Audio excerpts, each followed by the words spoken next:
En esta tercera parte, el padre Francisco José Vegara Cerezo va a darnos respuesta a cuestiones candentes que todos los laicos que deseamos salvarnos nos hacemos.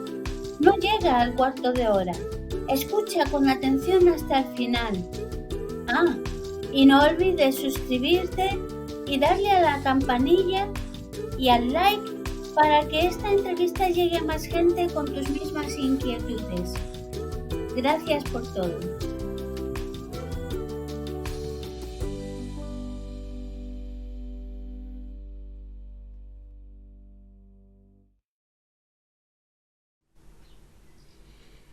Buenos días otra vez. Continuamos la entrevista poquito a poco para que nadie se canse y cada uno vea la parte que más le apetezca ver o le necesite ver para su espiritualidad. Entroncando con el vídeo anterior que hablabas de los profetas, que hoy en día la profecía ya no, te he entendido que ya la profecía no existe como carisma. Bueno, sí. Vamos a ver, perdón, como carisma de revelación nueva. Eso. O sea, ya no hay revelación nueva. El carisma profético permanece, porque ya dice San Pablo que somos sacerdotes, profetas y reyes unidos a Cristo, pero como ese carisma está en la unión con Cristo, por tanto, el profetismo actual, el carisma del profetismo consiste en dar testimonio de Cristo. Eso es ser profeta hoy. No sacar cosas nuevas, decir Cristo ha dicho o ha dejado de decir. Eso no es el profetismo actual. El profetismo actual es dar testimonio de Cristo. Bueno, de lo que Cristo ha dicho en los evangelios, pero no lo que me ha dicho a mí personalmente. Eso no tiene valor como revelación pública en ningún sentido. Muchas gracias por la aclaración. Y entonces, entroncando con lo que hemos dicho antes, ¿cuál es la norma entonces que debemos seguir para diferenciar los verdaderos de los falsos profetas? Porque dice la Escritura, aparecerán muchos que dirán, yo soy, no los sigáis. ¿Cómo distinguir en esta gran confusión? Sí. Una pregunta muy oportuna, la verdad que sí. Todo aquel que se presenta revelando cosas nuevas ya es un falso profeta, de entrada. Todo el que no remita a lo ya revelado y por tanto a la figura de Cristo, a la persona de Cristo, dando testimonio de Cristo, todo el que pretenda revelar cosas nuevas, ese de entrada es un falso profeta.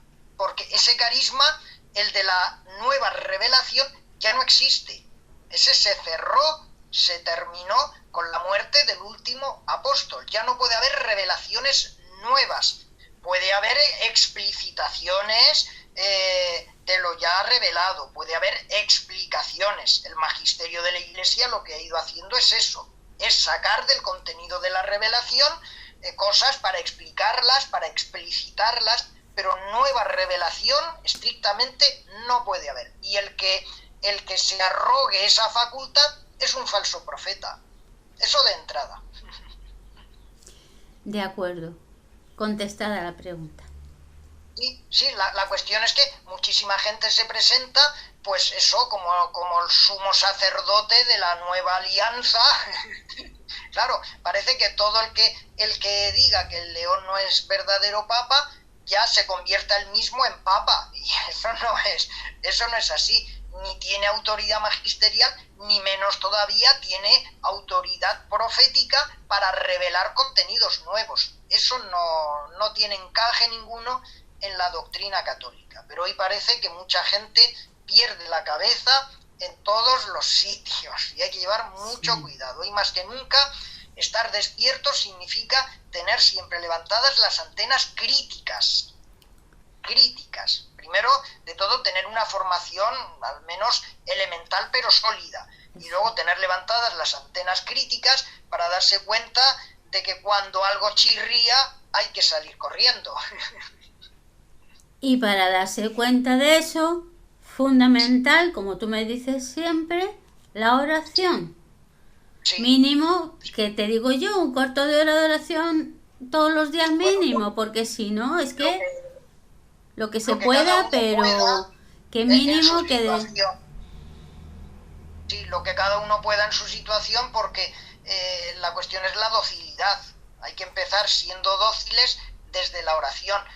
Si yo puedo más y hago menos, pues ya no estoy, no estoy siendo muy dócil. Lo que buenamente se pueda, sabiendo que la oración es el tiempo mejor aprovechado. Esto como le preguntaba o le cuestionaba uno, se cuenta de la madre Teresa de Calcuta, es que yo no tengo tiempo para rezar. Y ella le contestó, reza y tendrás tiempo. Sí, Porque sí. precisamente el tiempo es lo que peor gestionamos. Y la mejor manera de gestionar el tiempo es ofrecérselo al Señor, dejar que Sí. sea Él el que nos lo gestione, porque si lo queremos gestionar nosotros lo perderemos por todos los sitios y aunque creamos estar haciendo cosas, esas cosas no servirán para nada, no irán a ningún sitio. Solamente tiene valor ante Dios lo que Él hace en nosotros.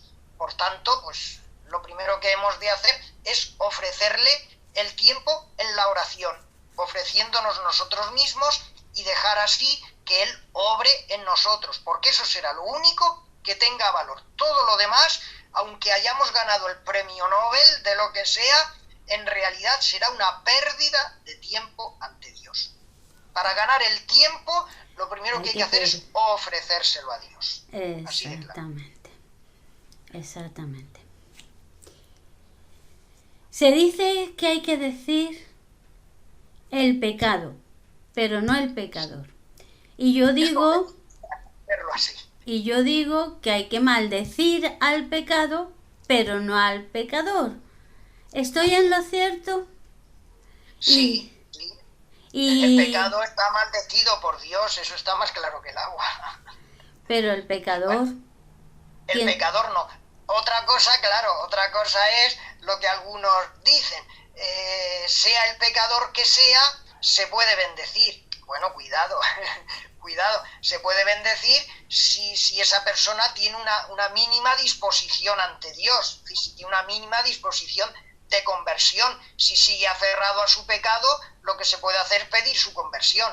Y si encima se trata de una pareja, como se dice explícitamente en Fiducia Supplicans, eso no se puede bendecir de ninguna manera porque es bendecir el pecado. O sea, el pecado es el mismo hecho de la pareja, es el mismo hecho de la unión. Decir que se bendice la pareja y no se bendice la unión es una contradicción total porque precisamente la pareja es la unión. Eso pues hay que diferenciar muy bien, muy claramente las cosas. Lo que hay que hacer con todo el mundo es pedir la gracia, eso impepinablemente. La gracia sabiendo que la primera es la de la conversión. Sin conversión no hay nada. La primera gracia es la conversión. Pero eso tanto para los demás como para nosotros. Nosotros también tenemos que ir dejando día a día que el Señor nos vaya convirtiendo. Y entonces, ¿qué les dirías, digamos, en dirección espiritual, a las personas que están viviendo irregularmente en concubinato? No hablo ya de parejas homosexuales, sino Sí, heterosexuales, regulares. Sí. irregulares, por la circunstancia que sea, están viviendo en concubinato. ¿Qué les dirías?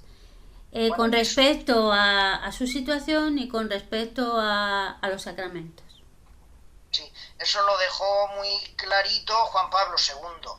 Y eso es lo que sigue rigiendo, porque eso es lo que se compadece con la doctrina católica y lo demás la contradice. En primer lugar, si se está viviendo de manera irregular, en situación de pecado, hay que abstenerse de la Eucaristía. Y, por supuesto, se puede ir a la confesión, pero una vez que hay propósito de enmienda, o sea, una vez que uno se ha dejado tocar y convertir por Dios. Si no hay propósito de enmienda, tampoco se puede acudir a la confesión. Yo me he encontrado en algunas ocasiones casos en los que no he podido dar la absolución, porque si no hay propósito de enmienda, si no hay voluntad de dejar esa situación de pecado, no se puede dar la absolución. Entonces, lo primero de todo, intentar arreglar esa situación desde la conversión, pidiéndoselo a Dios. Si no se trata de decir, vale, yo ahora voy a cambiar radicalmente de vida. Es que eso uno mismo no lo puede hacer tampoco. Tiene que ser con la gracia de Dios, con la ayuda de Dios. Entonces, lo primero es pedir la conversión, la gracia de la conversión y abrirse a la gracia de la conversión. Eso es lo primero de todo.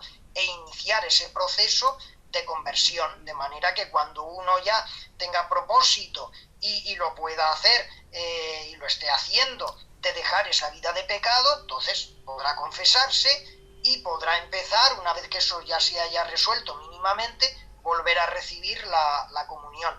Hay casos, por ejemplo, en que están los hijos y esa convivencia entre el hombre y la mujer, los que son los padres, pues no se debería o romper o, en fin, o podría generar problemas. Bueno, por eso Juan Pablo II admitió la posibilidad de que se mantenga la convivencia, pero entre hermano y hermana, viviendo en continencia. O sea que hay cauces.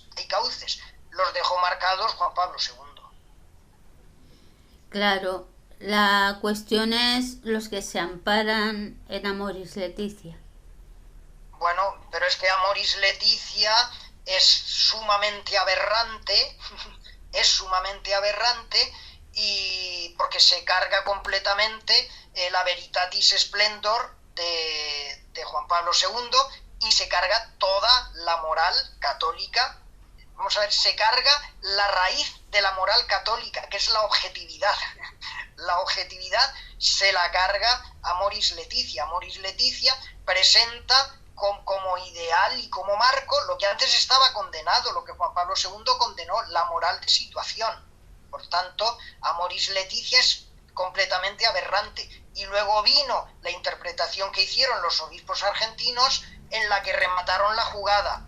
Y ya el gol definitivo lo marcó Francisco al aprobar esa interpretación, declarándola encima como la única posible. Eso ya es la herejía pura y dura. Por eso no se puede acatar, y el que acate semejante cosa, el que acate Amoris Laetitia y acate la aprobación que hizo Francisco de la interpretación argentina, ese está fuera de la Iglesia Católica, objetivamente.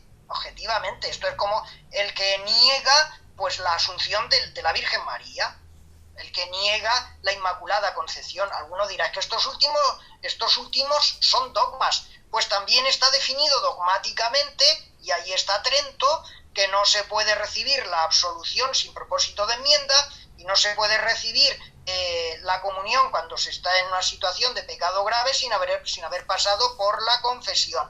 Por tanto, esa aprobación que hizo Francisco es una herejía explícita, una herejía formal. Y quien acate eso, pues es un hereje, y el hereje está fuera de la doctrina y de la verdadera Iglesia Católica, las cosas como son. Y las personas, por ejemplo, si hay personas que, ponte en un pueblo, que todos saben que no están casados y que conviven, están, o sea, o todos o algunos. Algunos lo saben porque ellos mismos se lo han dicho. Ellos mismos les han comentado. Que deben... Como yo también lo he vivido en algunas de las parroquias donde he estado, yo he estado siempre en pueblecitos, pues eso es prácticamente conocido por todos, porque todo el mundo sabe que fulanito y menganita están viviendo juntos y saben si están casados por la Iglesia, por lo civil, o sea, eso normalmente suele ser de dominio público. Por tanto, vamos a ver, en una gran ciudad eso puede ser desconocido, el caso concreto, pero en los pueblos lo suele saber todo el mundo. Sí, entonces mi pregunta aquí es, estas personas ante, si digamos están arrepentidas y comulgan y confiesan y llevan vida sacramental porque están viviendo como hermanos, si no lo dicen, o sea, hasta qué punto tienen obligación o no tienen obligación de hacerlo, de hacer público que no viven como hermanos. Porque es que me pasa también una circunstancia similar y entonces no sé si tengo derecho a saber esa intimidad suya, porque es una intimidad, quieras que no, porque cada vez que comulgan yo estoy escandalizada. Juan Pablo II aclaró todos los cabos, me parece a mí, Sí. incluido el de la cuestión de la posibilidad de escándalo. Había que evitar la posibilidad de escándalo. De manera que, como no hay obligación de contar intimidades, pues en ese caso, con el sacerdote que sí que lo sabría, pues se recibe la comunión en privado y listos.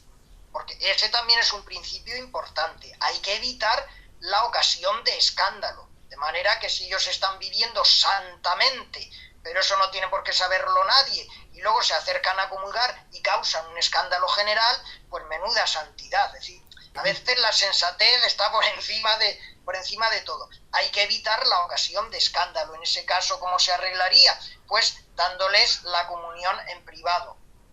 Pero claro, eso lo tendría que hacer el sacerdote. En tu caso, ¿tienes que preguntar intimidades? No. Tú no tienes por qué preguntar ninguna intimidad. Claro. Tú lo que puedes hacer con sinceridad y con sensatez es advertirle al cura de la situación en la que viven esas personas. Así de claro, porque a mí me ha pasado también en algún caso que yo no conocía y luego alguna persona me lo ha dicho, esa persona está viviendo de manera irregular. Pues bueno, ya me encargo yo de averiguar si eso es cierto, si no es cierto y hasta qué punto. Entonces tú, con decírselo al párroco, cumples. Lo que el párroco haga o lo que hagan ya esas personas, a ti ya no te corresponde. Quiero decir, el cura no tiene por qué darte explicaciones para decirte sí, yo ya lo sé y demás, eso ya a ti no te toca, porque como eso no sería una aberración evidente, en principio, de lo que hay que huir es de las aberraciones evidentes. Y luego también eso, no se puede caer en la indiscreción de querer enterarse de intimidades y demás. Hay que moverse con sensatez. Vale. Eso me da mucha tranquilidad y mucha luz. Gracias por llegar al final. Comparte si te ha gustado. Suscríbete, dale a la campanilla y al like. Comenta lo que te haya gustado y lo que no. Siempre desde el máximo respeto. Pon también en comentarios tus dudas al respecto. Con todo ello haré nuevas e interesantes entrevistas.